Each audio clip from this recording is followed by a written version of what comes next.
La drogue, la drogue, hashish, cannabis, héroïne, cocaïne, crack, j'en passe et des meilleurs. Je vais vous raconter un secret de l'histoire. Alors à l'heure où les douanes, la gendarmerie, la police nationale fait des coups de com' avec des saisies en France, bien sûr, cela existe. On saisit la drogue des dealers, de gros trafiquants. Mais je vais vous raconter qui est l'importateur et le trafiquant numéro 1 en France.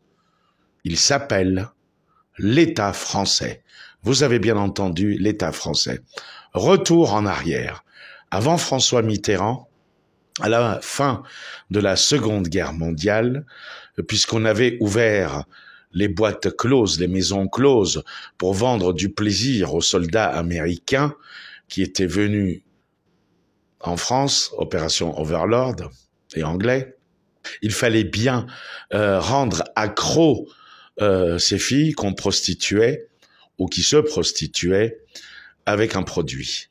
Cela s'appelait l'héroïne. On s'est rendu compte que ce produit, si on ne l'avait pas, on devenait fou et qu'il fallait impérativement se droguer. Donc, une idée a germé, on va droguer les filles. Et donc, les Guérini, les Corses, les Soutonneurs ont trouvé une idée géniale. Où se procurer cette fameuse héroïne? À l'époque, on en produisait dans un pays qui est à la limite de l'Europe, qui s'appelle la Turquie. Seulement voilà, il fallait bien parler le turc. Donc, les grands trafiquants iront chercher des Arméniens à Marseille. Oui, car les Arméniens de Marseille, parlant parfaitement le turc, puisqu'ils venaient d'Anatolie et de toute la Turquie, ce sont les réfugiés ou les rescapés du génocide des Arméniens.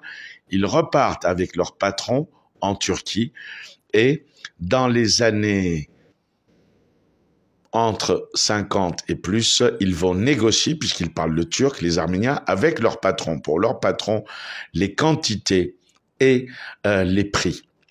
La drogue arrive en France, c'est parfait, on a tout ce qu'il faut pour tenir les filles, mais une idée a germé.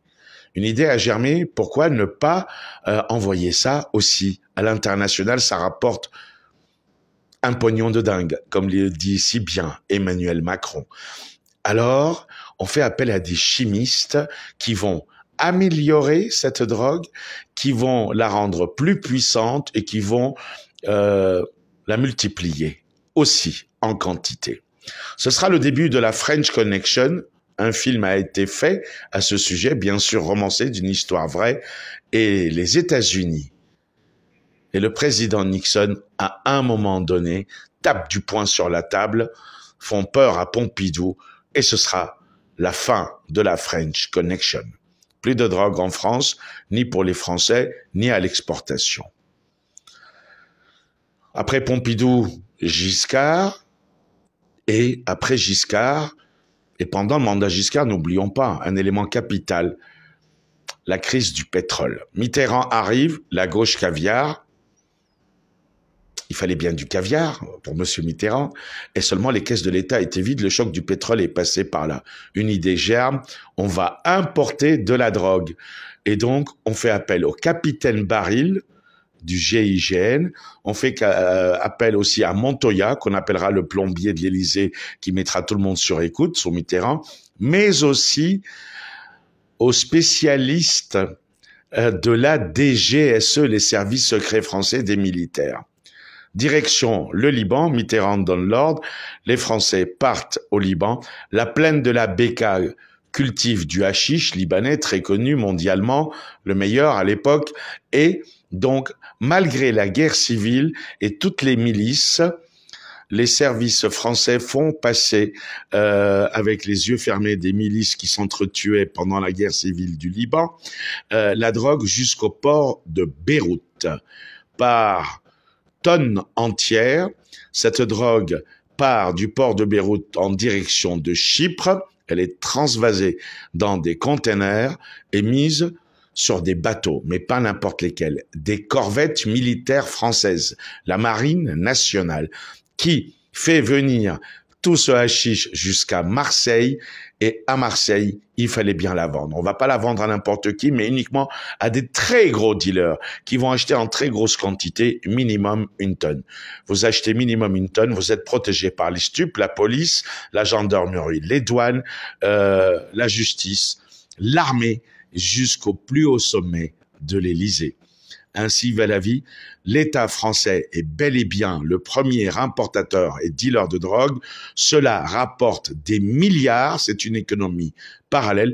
Bien sûr, les petits tombent. Les concurrents en go fast à droite, à gauche, il faut les avoir dans le viseur parce que cet argent est le monopole unique et exclusif de l'État français. De Mitterrand à Macron, ça n'a fait que s'empirer.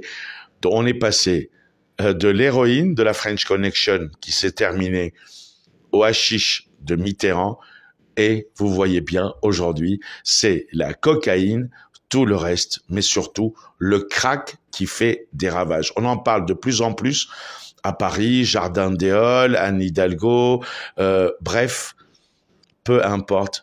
Mais sachez que c'est bien l'État français qui est le principal dealer et importateur de drogue en France. Voilà un petit secret de l'histoire, et je prépare un documentaire et un film là-dessus. Je vous remercie de m'avoir écouté. Je m'appelle Léonie Collian, reporter, ancien de l'AFP, de Radio France Internationale, je vais pas citer France Culture, France Inter, etc., LCI, TF1, France Télévisions, mais aujourd'hui, je suis indépendant. Merci de m'avoir écouté. N'oubliez jamais que le principal importateur et dealer de drogue en France est bien l'État français, et que le chef d'État actuel est impliqué, mais pas que lui. Tous les chefs d'État qui se sont succédés depuis Mitterrand sont impliqués, car cela rapporte des milliards pour financer, bien sûr, les partis politiques, le pouvoir, le pognon de dingue. Comme dit Jupiter, le poudré de l'Élysée. Et il a bien raison de le dire, ça rapporte un pognon de dingue. Je vous remercie, je m'appelle Léonie Collian.